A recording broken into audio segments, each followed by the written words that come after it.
I pulled out my witch costume. I was gonna make a Domi Reversi joke since I'm wearing the horns, but I have no idea what a Domi Reversi me would end up being. Also, I don't have the fangs, so oh well. So, happy Halloween. And it is time for One Piece chapter 1164. Okay, so I'm sorry, I love these sleeves. They're fun. It's Halloween. I'm happy it's Halloween and I have the day off so I can enjoy it. And I have candy ready for the trick-or-treaters, so all good. So, we have Davy's Blood. So, title of the chapter is Davy's Blood, which we're going to learn a little bit about, like, the descendants of Davy Jones, or a little bit of, like, stuff that's hinted at him and about Davy Jones himself. And we have a cover page request again. That is Perona chasing a rabbit with a pocket watch. And love the Alice in Wonderland reference.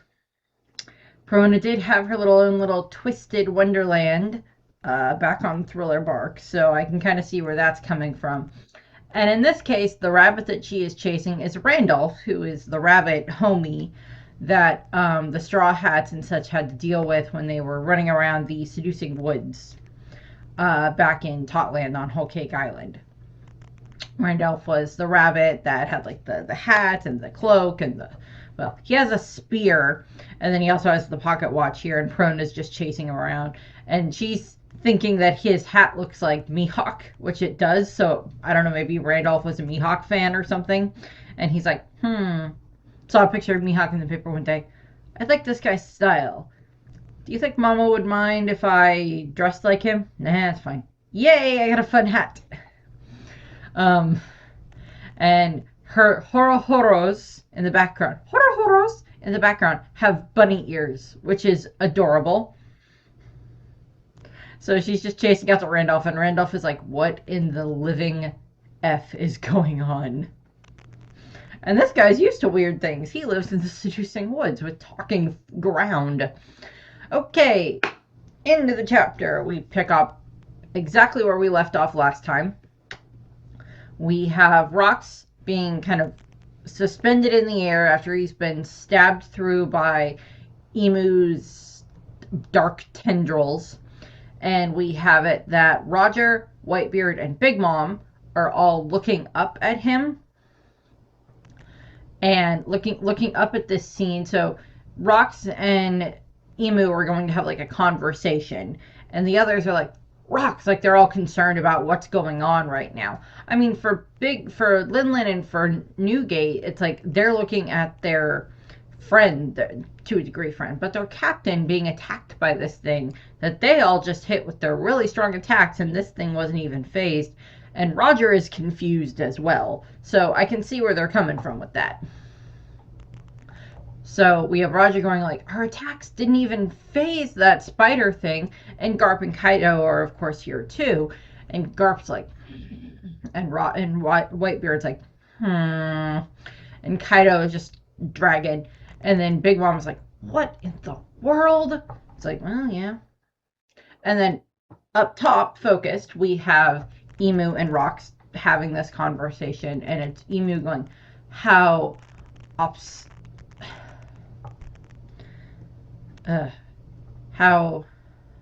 obstinate in regards to like Rox is currently resisting the Domi Reverser. He's doing his best to resist being Domi Reverser because he knows that if he falls to this, he is going to go and try to attack his own wife and son. He's going to attack Eris and Teach. Now, in the broad cosmic setup of things, we know that at the very least Teach survives. And presumably Eris survives too, or at least survives long enough to be able to explain to Teach later on, once he's older, who his father was. We also see that they do survive in this chapter, so there's no worry there. But Rox is trying to resist that because bear in mind, like what, one chapter ago, not last chapter, but the prior chapter, he had to slaughter his father and his grandmother and other family members who had all been Domi reversied into these demons. So he's seen what this thing can do. And on the note of the fact that like Domi Reversi could be connected to like, to return home, domicile type of thing, to return home, is that like you might only be able to be Domi Reversied in the place on the island or in the place where you were born. So Rox seems to have been born here in the West Blue in God Valley. So that's why him and his family can be, Domi Reversied here. That's why they can be transformed here. For Nami, she technically would have to be taken back to the Oikot Kingdom, or the former location of the Oikot Kingdom, in order to like Domi Reversi her or Nojiko, because that's where they were born, not Kokoyashi Village. So, and like Usopp would have to be in Syrup Village, Sanji would have to be taken. Well, does a snail qualify as like where you were born? Because like Sanji and all of the Vinsmokes, all of his siblings, were all born on like the snail traveling kingdom of the Germa. So I don't know if they would be able to be Domi Reversi, but like you would have to be taken back to like your home island, your birthplace, to be able to be Domi Reversi. And this might be something, because like we've only seen the Giants get Domi Reversied on Elbaf, and we've seen Rox and the Davy clan get Domi Reversied on, God Valley, which is where they were both respectively from. We haven't seen one of the others try, we haven't seen Emu Gunko, or, Gunko Saturn, or Gunko Saturn. Sorry, Gunko. Emu Saturn here try to Domi Reversi someone on an island that was not their home island. Like, a good test of this, and I doubt we're going to see it here, but a test of this would be to try to Domi Reversi, like, Roger here, because, like, Roger was not born here. Roger was born in Logtown, and on the Polestar Islands in the East Blue. So, he would be immune from that. That might have been why Emu couldn't have, Domi Reversied Rox way back when they met up in the flower room, is because that was not where Rox was from. He was not from Marijois. Any of the...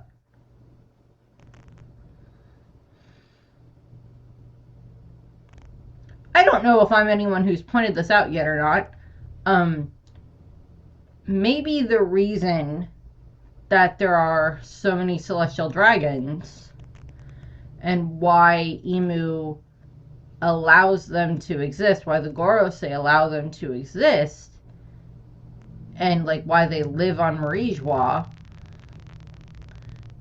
is because it literally gives Emu a standing army to be able to Domi Reversi should he wish it.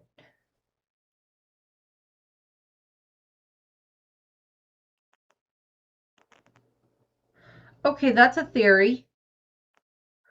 I might have to do a video about that. That's a theory. Because he would literally have a standing army right there.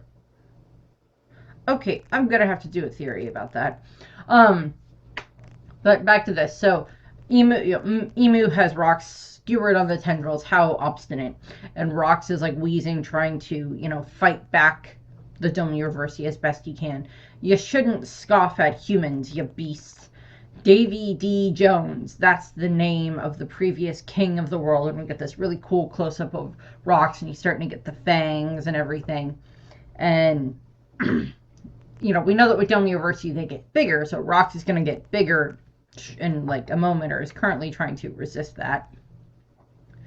And Davy D. Jones, previous king of the world. So we know that Rox was trying to become the king of the world, and that Emu is the current king of the world, ruler of the world government, one who sits on the empty throne, rules over the Gorosei and the celestial dragons, all of that. Emu has that position. Rox wants that position. And he's going to mention this another promise here, and this is like probably the same promise that he was referring to in the previous chapter, that there may have been some type of promise made between Davy D. Jones and Emu. And there's kind of this question of like, and we're going to get Joy Boy mentioned here in a moment, where it's like Davy D. Jones may have been the previous king of the world, or the first king of the world, depending on how the original the official translation goes with it. And then maybe Joy Boy landed somewhere else in there. Maybe Joy Boy was not a king. Maybe he was not the king of the ancient kingdom. Maybe that was Davy D. Jones who was the king of the ancient kingdom, and it was considered the king of the world. So, and we have Emu just angry again. Insolent fool, that wretch was never king, not for a single moment. Thou hast no place in the fate that binds Moo and Davy. So, some connection here, not sure exactly what. We get a little more of a wide shot where we see like just God Valley is just engulfed in flames right now, just from all of the problems that are happening, all the battles that are happening. We see a lot of the other miscellaneous pirates fighting against each other. And we have Rox saying, then you shouldn't be so scared. It's just a name after all. And Rox continues, you've been afraid for a long time, haven't you? Afraid that one day someone's going to inherit Davy's will and fulfill the promise. And we see Eris running away holding Teach. Now, obviously in Rox's mind at the moment, or in, Xebeck's mind at the moment, he is picturing that his son, that Blackbeard, that Teach, he's not Blackbeard yet, but Teach, this, 2-year-old, is going to be the one who is going to inherit Davy's will. Davy's, intentions to carry on that. And this is probably going to be like is this where the will of D comes from, but like it was this connection here and has been passed down for countless generations and now is still alive, if not mostly forgotten by, Luffy, Garp, Rod, Dragon, all of them, even Teach to a degree himself, because as much as a horrible person to a degree as Rox is, Whitebeard, if Rox wasn't going to just betray someone who was on his crew, he was trying to keep his crew together as makeshift and held together with string and duct tape and chewing gum as it was. He kind of wanted to keep his crew together. He didn't trust them enough to tell them about his wife and child and why they were really going to God Valley, besides to rescue Shaki and to get their treasure back. And to get treasure. But there's that question there. And there's always that whole what if scenario if Rox had told at the very least Whitebeard and maybe Big Mom, possibly Kaido, that okay, yes, we're going there to save Shaki, and yes, we're going there to get a bunch of the devil fruits and the treasure and stuff like that. But the real reason, and maybe even Gloriosa gets tossed in here, because she understands family. Because her and Shaki are family, her and the Kuja are family, even if she's not a member of the Kuja anymore. Where it might have been Rox going okay, so yeah, we're going to go get that stuff. We're also going for a more personal reason for me. This is my home island. So my dad and my grandma's there and a bunch of my other family members. And also my wife and son are there. And that could have given them at least some other type of motivation to be okay, well, we're probably still going to go after the devil fruits and whatnot, and we're still going to try to save Shaki. But we'll also try to help you save your wife and son. Now, at the moment, I don't know what type of difference that would have made here. Kaido probably still would have ended up being a brat and getting the devil fruit from Big Mom type of a thing, and then shown up when it was time to help Rox try to protect his wife and son. Now, as I stated, Rox is hoping that Teach is going to be the one to inherit the Davy's will and fulfill this promise, whatever that promise is.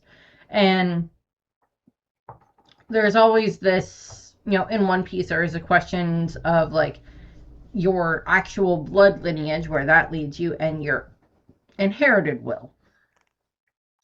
And with Shanks and Shamrock at the moment, we have the where your blood lineage takes you type of a will, in regards to the way that Shamrock is very much similar to Garling as far as we can tell, whereas Shanks has the inherited will of Roger, and that will got passed on to Luffy.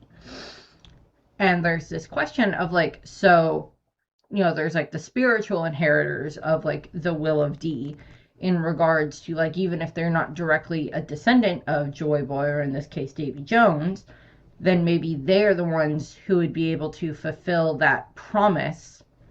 And maybe it's like, things got, wires got crossed in translation. Because as much as Zebak may know about like the true history of the world and everything, he probably doesn't know everything. His family probably know bits and pieces that have been passed down. Like, there was this promise, and there is this guy that actually sits on the empty throne, or like there's like a legend, and then Rox was just like, I'm going to go and prove this legend. And then he does. He finds, Emu and everything on the empty throne and proves all of that. So he just can't reveal that to the world. To be fair, they're shouting this conversation at each other, and I don't know how much of like how much it is carrying for like, Roger and Whitebeard and Big Mom and Kaido and Garp to be able to hear about what's going on, to hear this full conversation. Left up for debate there. But there's like a lot of that. And so what we have here is Rox is continuing. He's like, I wonder who scares you more, Davy D. Jones, Joy Boy? So it's, again, this confirms that these are two different people. We were kind of on, initially when we're like informed of like Davy D. Jones, maybe it's like, well, maybe he is Joy Boy, and it's like two different titles for the same person. Joy Boy was more the title, and then Davy D. Jones was his real name. This pretty much confirms that they are two separate people who either were allies to a degree, or maybe it was because like Joy Boy is stated by Vegapunk, who I believe to be like the first pirate, and then Davy D. Jones was a famous pirate. This gives them connections both to the Void Century and possibly both to the Great Kingdom.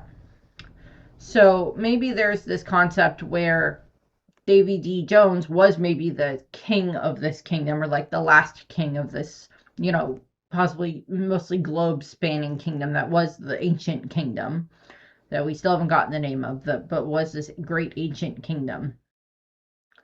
And then you have Joy Boy, who maybe he was more of a, fun-loving, free-willing, kind of very similar to Luffy and Roger and Shanks to a degree. Knew when they had to be serious, and knew that they would fight for the people that they care about, and for the people who asked them and were willing to fight as well, and just asked for help in this regard, very similar to the way that Luffy is, or in the way with Shanks and stuff like that. That maybe it just ended up being that Roger, Joy Boy went with like this lineage of things, and then Davy went this way, and then maybe they ended up as allies at some point in time during this war. And then there was one promise that Joy Boy made with the Mermaid Princess, with the Poseidon at the time, and then maybe Davy D. Jones possibly betrayed them and made a deal with what would end up becoming, the world government with the 20 kings, maybe made a deal with them. Or maybe it was like more of a vow that like one day one of my descendants, someone who carries my will return and dethrone you, type of a thing. And that could end up being put into multiple people. And Blackbeard may end up being a part of that. Where you have Dragon, who is literally gunning, and knows about Emu at this point in time. You have Dragon, who is this, inheritor of the will of D, who is and who is here now, is, well, not here in this moment, but he's on the island. We see him, I think, a panel or two in this chapter. And we see, there's this concept there where, like, that part of the will is, Dragon is going to be a huge part in taking down the Celestial Dragons and taking down that part of the aristocracy in that regard. And him and the Revolutionary Army are going to be a big part of that. And then you're going to have like Luffy and even Garp to a degree as like the one who possibly inspired Sword, if not the one who founded it, but at least inspired Sword. And, you know, with Kobe and Helmeppo and all of that stuff, bringing in the Marines in that regard. Those are the Marines that are genuinely there to help people. So there's that. And then, of course, you just have Luffy being Luffy. And even Law gets thrown in there, too, as like a member of the Will of D. And Blackbeard as well. So, Imu is not angry about this. Cease this babble. I wish it had been cease this prattling. That would have been a funnier way of putting it. Never, thy shall never resurface, or they shall never resurface, so long as thou fades into oblivion. So, as long as Rocks dies, and Teach dies and everything, Emu's fine with that.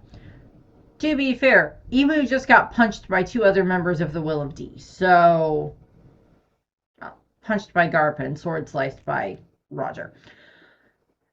Davy. Mu has found the perfect soldiers now. A certain nation of gentle and indecisive giants.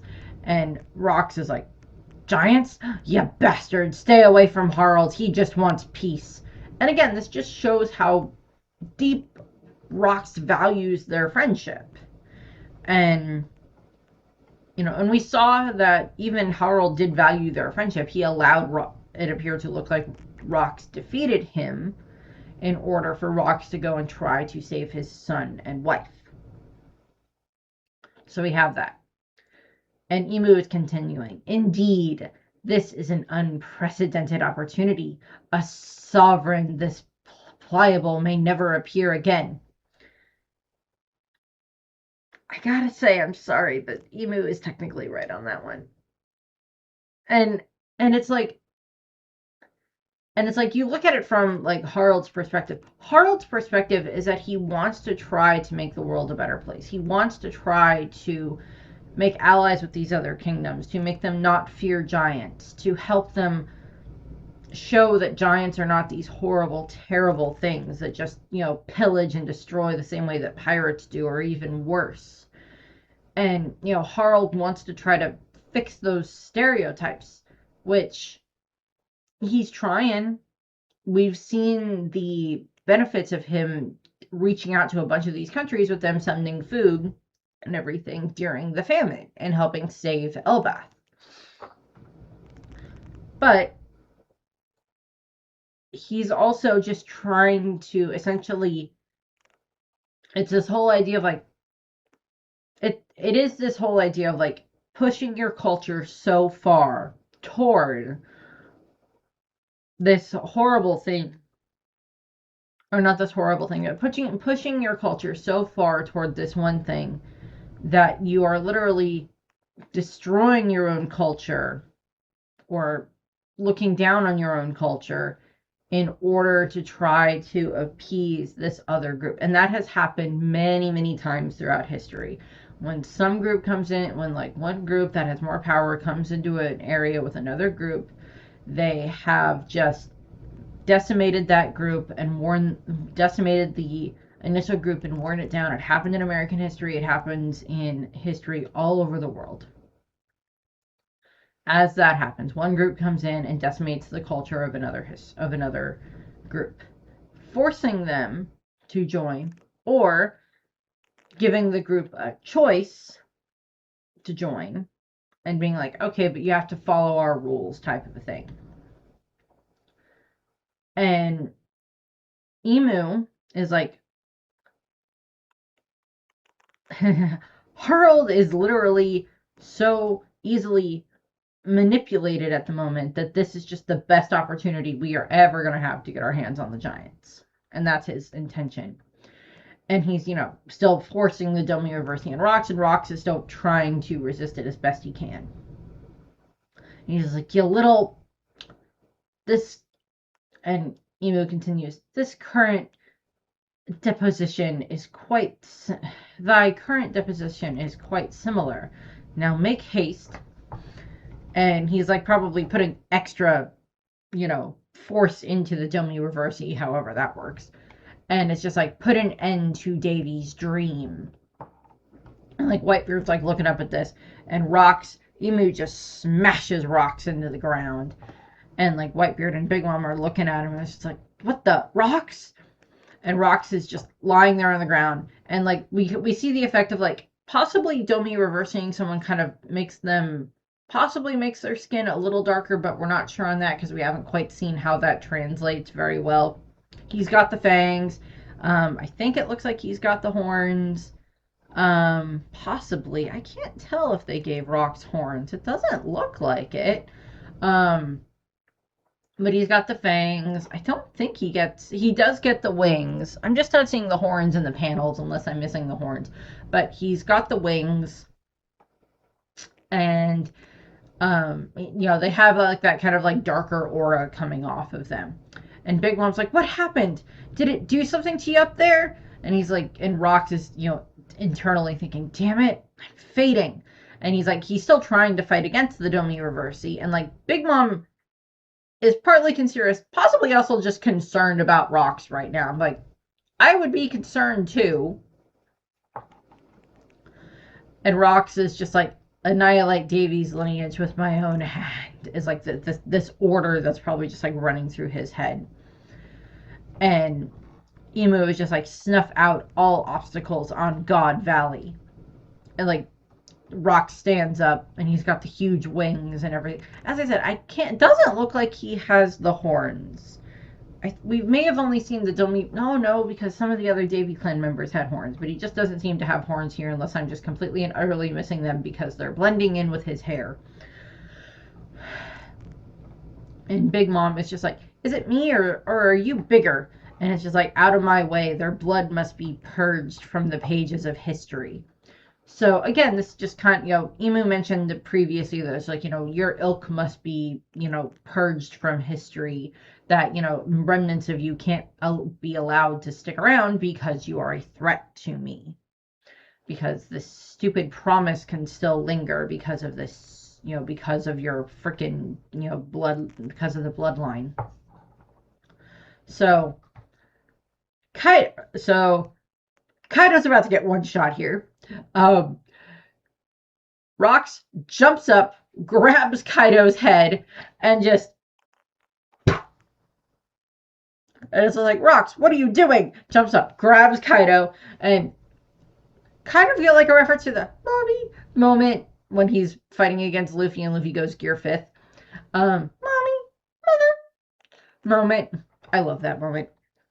And he just gets flung into the side of, God Valley Arch that they have there, the mountain formation, just gets flung into that.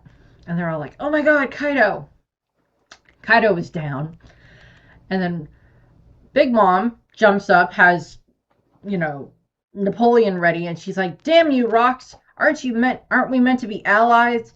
And she's charging at Rocks, ready to hit him, gets sent flying by one of his attacks.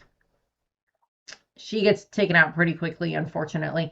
To be fair, this is Kaido very much not in his prime. And this is not even Big Mom in her prime. She's very strong, but she is not in her prime yet.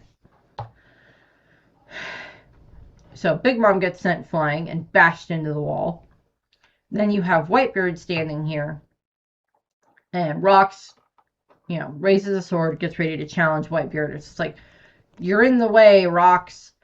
And it's just like, we're in your way, Rocks. And it's just like, you are. And we see Whitebeard use his Devil Fruit using like I don't know if it's the same Shattering Void technique that we saw him use against Emu a moment ago, but that, his Quake, one of his Quake techniques as a shield. And then we cut away where it's like, we cut out and like, so we have the two mountains of God Valley. One of them is about to go, whoop. And one of the Marines is freaking out because half of frickin' God Valley Mountain, whatever it's called, is falling over. Just collapsing onto part of the island and into the sea. And it's just like, run, the mountain's falling! And we get like that great shot there, which I kind of hope they draw this out in the anime a little bit. They probably will. But just to increase like the gravity of the situation, literally, of this thing falling, this huge piece of rock falling. Maybe that's why he chose rocks as his name, as a reference to the giant mountain things on God Valley, of the rocks, that physical rock structure there. Maybe that's why Rocks chose Rocks as his alias last name. So Rocks has been he is currently fighting Whitebeard. We see a bunch of the pirates running around. We see the mountain falling. We see Eris is still running with Teach. We cut to some of the battleships, the Navy warships, just like all warships at the northwest coast have. It's like, get away from the island, all ships pull back. And then we cut to the northeastern or northern northeast coast, where we have a bunch of the Celestial Dragons still getting onto the ship. And it's just like, who is responsible? This unforgivable act must be punished. That was close. So it's just like them just trying to escape. It's like, everyone hurry. Don't set sail without us or you'll all be put to death. It's just like, yeah, I'd rather leave you on the island to rot. And succumb to your own fate. Cutting to the southwest region, where we have Rayleigh and several of the other Roger pirates. He still has Shockey in his arms, and it's just like, come on, Rayleigh, this island's toast. And it's just like, Roger's safe, right? Because like Rayleigh doesn't know. Rayleigh knows Roger went off to go fight something, but he doesn't know exactly what's going on. And we see the other guy there who has the frickin' wings, who's part of the Roger pirates. I swear to God, I don't know if I recognize this guy. I tried looking at the Roger Pirates and I couldn't find him, so I'm sorry if I just can't recognize him. Someone else will probably figure it out and I'll be like, okay, that's who he was. Never mind. He still has wings. And then we have a bunch of the other random pirates going, treasure, treasure, isn't this incredible? And it's just like, they're all, it's just like, it's a dead end as they're, running in certain directions, so they don't know where they're going. We cut to Dragon, who's sitting there. Not sitting there. He is like on the ground, like beating his fists on the ground. He's like, damn it, I couldn't even save one tiny baby. Where did he go? So it's like, I saw this. Okay, one of the artists that I pay attention to on Tumblr has done like kind of a response comic to this, where it starts with Dragon with like little baby Luffy sleeping on his chest, and then, to be fair, in the comic, Luffy is Dragon and Crocodile's child. And Crocodile like moved to Luffy while Dragon was sleeping, and then Dragon woke up and had a panic attack because Luffy wasn't on his chest. And then it's just like, oh, Crocodile's like, okay, note to self, don't move Luffy when he's sleeping on Dragon's chest. Noted. Because it's just like flashbacks, PTSD moments of this, where it's just like, I had the baby in my arms, and then it was a log, and I have no idea where the baby went. We, of course, as the readers and as the watchers, know that, like, Shanks is fine. He's going to be in one of the treasure chests that is going to get taken by the Roger pirates. That's not a problem. Dragon doesn't know that. Dragon's not going to know that for a very long time. But Dragon is just like, why? I couldn't even save one kid. One little baby whose mother asked me to save him. I couldn't even save one baby. And then we cut to where we have, and I like this how we have like all four founding members of like three of the four-ish founding members of like the Revolutionary Army here as well, because then we also have Ivankov, Ginny, and Kuma running. And it's like, wait, Kuma, give it a rest. It would be too risky to keep trying to save people. And Jenny's like, oh, Kuma, Sheila, just stop. Like, Kuma has been using his power possibly non-stop to try to send people all home as much as he can, and he's just like, there might still be more people out there. And it's just like, oh, found one. And he's looking through the trees, and assumedly this is going to be, well, we'll see who it ends up being. So we got to where we see Captain John, who is injured but not dead. He's angry at Gonzui. We see Gonzui still alive, and it's just like, Shiki, asshole, you're never make it off this island alive, you hear? And we see Shiki running away with one of the chests, and he's just like, no one gets the drop on me, so he's running away. So we've got like those three splitting off from the crew. We have not seen Stussy or Gloriosa for a little while. I mean, we know both of them make it out of God Valley alive, because Stussy later goes on to join go on to join Mads. And then Gloriosa possibly, like, I don't know exactly where Gloriosa goes. We know eventually she ends up living with, like, Rayleigh and Shocky for a while before eventually returning to Amazon Lily, but we don't exactly know what she does in, like, the meantime. Is Rayleigh still going to go sail around with Roger for a while? Another 15, 16-ish years or so. So, 14-ish years, something like that. So, Shiki has one of the chests that he managed to get, so that gives him a good bit of starting capital. And it's just like, everyone to the coast. We need stretchers. We can't. The forest's on fire. So it's just like a bunch of these other ones are getting trapped on the island. Other Marines, other civilians that weren't able to be saved. And then we see that Rox has burst through the trees, following behind Eris and Teach. And it's just like, Seebeck, he looks. And it's like she's realizing that he looks like the way that the others had been that were Domi reversing. And it's just like, so you lost? I'm sorry, it's our fault. You faced that thing to save us even though you weren't ready yet. And she's like clutching Teach. So it's like, Eris is like, she realizes that, like, okay, the reason that you could try to escape is because you were trying to buy time for us to try to get further away, and I kind of failed on that. And, like, if you hadn't had to do that, then if you hadn't had to try to protect us, then maybe this wouldn't have happened to you. So she's just like, I'm so sorry and everything. And she's just like, no. And she's like clutching Teach, and it's just like, we have no choice but to jump into the sea and swim. I won't let the Davy clan end here.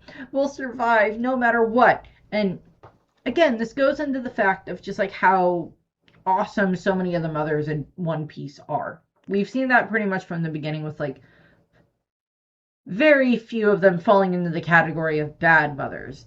Big Mom and Eris, or not Eris, Estrid, not Eris. Big Mom and Estrid falling into that main part of that category as the bad mothers. And even to a degree, Buckingham Stussy, Miss Bocking kind of falls somewhere into that category, but not nearly as bad, because I do believe that she does genuinely love, Weevil. He has a face only a mother could love, so there you go there. So Eris is running, and her intention is to try to get to the ocean so she can try to escape.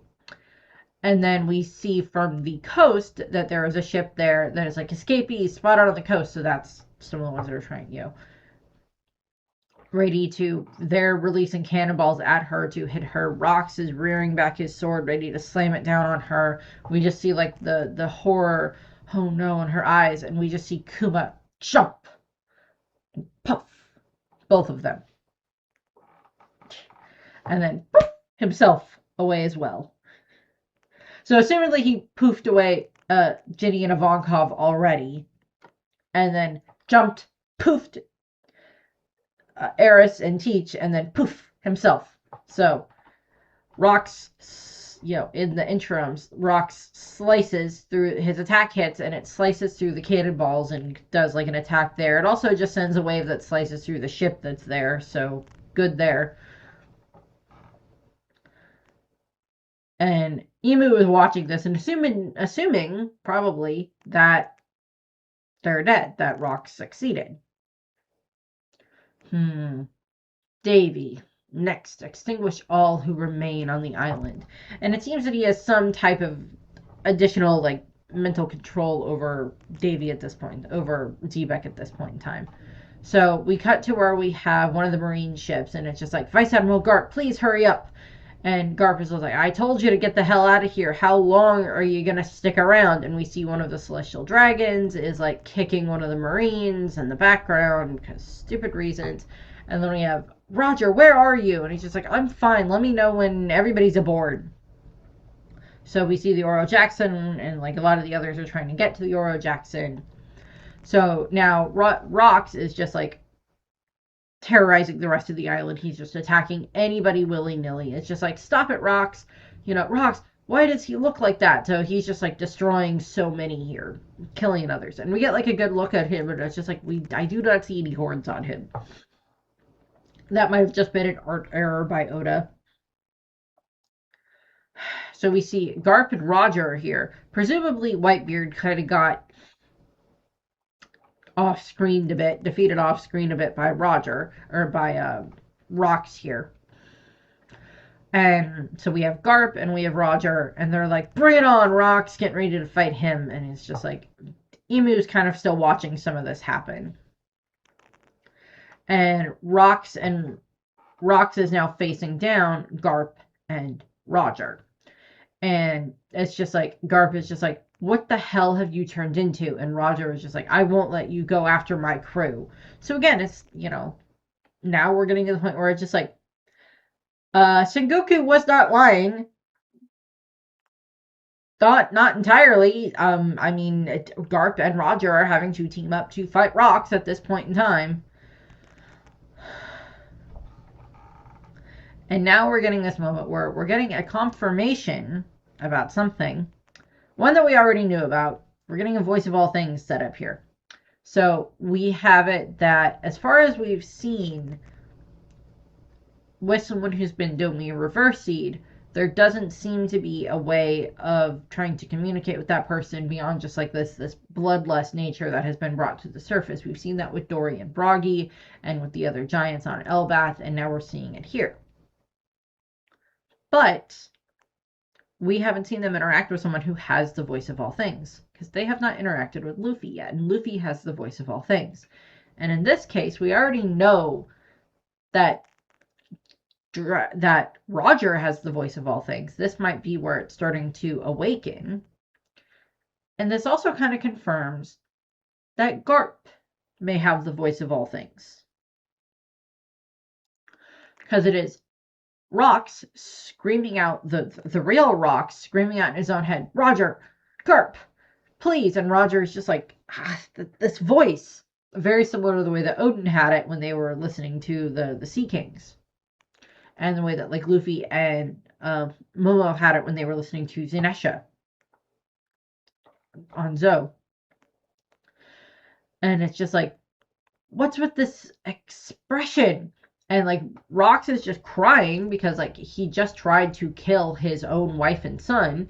Part of him is just like overly relieved that they managed to be saved by some random kid. So Rocks is like probably happy about that, but he's still angry that he allowed this to happen to himself, that he allowed himself to get to the point where he could even remotely try to kill his wife and child. So he's like, please kill me, is like what he's screaming in his head, and both Roger and Garp are hearing this. So Rocks is, jumping on them, trying to, getting ready to attack, and like Roger and Garp are getting ready to fight back. And it's just like the climax of the God Valley incident. And, this is what Sengoku told us happened anyway, is that like Garp and Roger teamed up to fight against Rocks. And this is what we are seeing here. And this might be one of the reasons, this is probably what Roger told Sengoku because he didn't have anything else to try to explain it. And he's like, I don't know what happened with Rocks. Or maybe he did give Sengoku some type of because like Sengoku and Sudoro are like two of his best friends.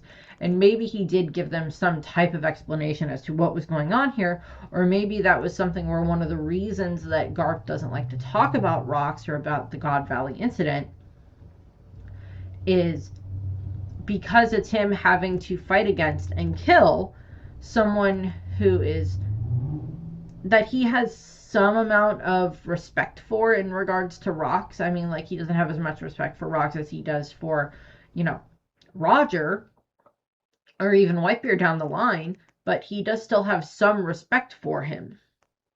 And it's also this person who has been put out of their own control. Rocks is not in his right mind here. He's not in any part of his right mind here. He is being completely controlled and manipulated by Emu. So it's this whole setup of, Roger and Garp having to fight against someone who is completely out of control of their own abilities.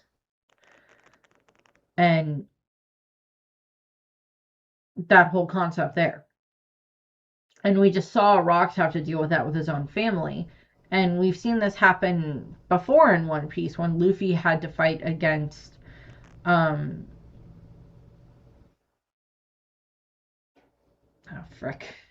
Bellamy. When Bellamy was being controlled by Doflamingo. And in other cases where they're having to fight against where Chopper and Robin had to fight against Sindri back on Thriller Bark when she was being manipulated by Hogback and all of that stuff, and how they were able to get through to her. So there's this whole question of, Oda is possibly laying clues here that, okay, well, someone who has the voice of all things would be able to listen and hear someone who is Domi Reversied and hear their true inner thoughts. And we have Luffy on Elbas, so Luffy does have the voice of all things that he's slowly getting better at being able to control. And it would make sense if it ended up being that Luffy, once they get up to the surface, and Loki may end up having the voice of all things as well, and he's like semi-familiar with this part, based around what he saw happen at the castle, 12 years ago in the story, where, his father got attacked by his men. And maybe Luffy's like, they get up there and like Luffy's like looking around and like seeing what's going on and seeing the Domi Reversied, Dorian Broggy and the other members of the Giant Warrior Pirates and stuff like that. And he's like, what in the world is going on here? And maybe he ends up hearing the Straw Hat, please help us, stop us, something like that. And he's hearing, and it's Dorian Broggy's voices, and he recognizes their voices, and he's like, they're still in there, and like there's like something to try to help them with being able to fight against what is going on. Like there's possibly something there. We'll have to wait and see if that ends up playing out properly, but that's kind of the thought at the moment, or at least that's my thought at the moment. And like, yeah, there's that whole thing where it's just like you can only be Domi Reversied on like your home island, which may end up resulting in a bit of a fun thing where like maybe it's like, okay, here's a bit of a thought. By home island, does that mean the island that you consider your home? Like consider where your hometown, your home place? Or is it the place where you were born? Because if that's the case, as I said, Nami would only be able to be Domi Reversied on the Oikot Kingdom, because that's where she was born, not in Kokoyashi Village. Same thing with Nojiko. Robin would have only been able to be Domi Reversied on Ohara. And yes, Ohara is still physically there, so it's not like they couldn't try to go there, and Imu could attempt that.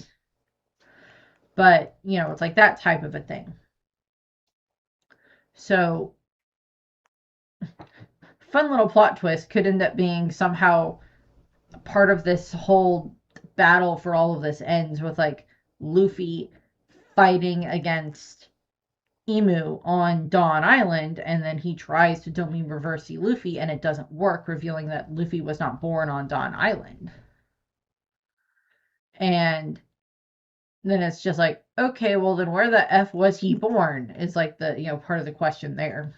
Or there's like something else that happens that reveals a twist on that. As I mentioned, like the whole thing about like why Imu would even allow the Celestial Dragons to continue to live and be the way that they are, beyond just he doesn't care, is it literally gives him his own standing army that he can just Domi Reverse at any point in time. And yeah, they technically be on his side anyway, but Domi Reverse them and like power them up and force them that way.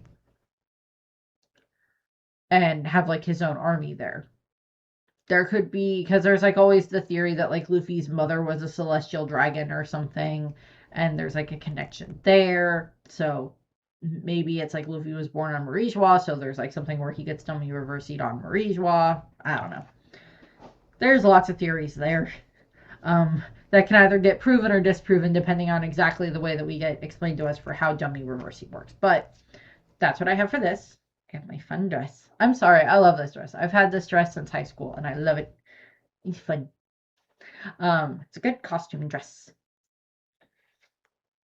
Okay, so that's what I have. I thank you very much for watching. I hope you enjoyed the video and I hope you have a happy Halloween and a happy Dia de los Muertos, since that will be coming up as well.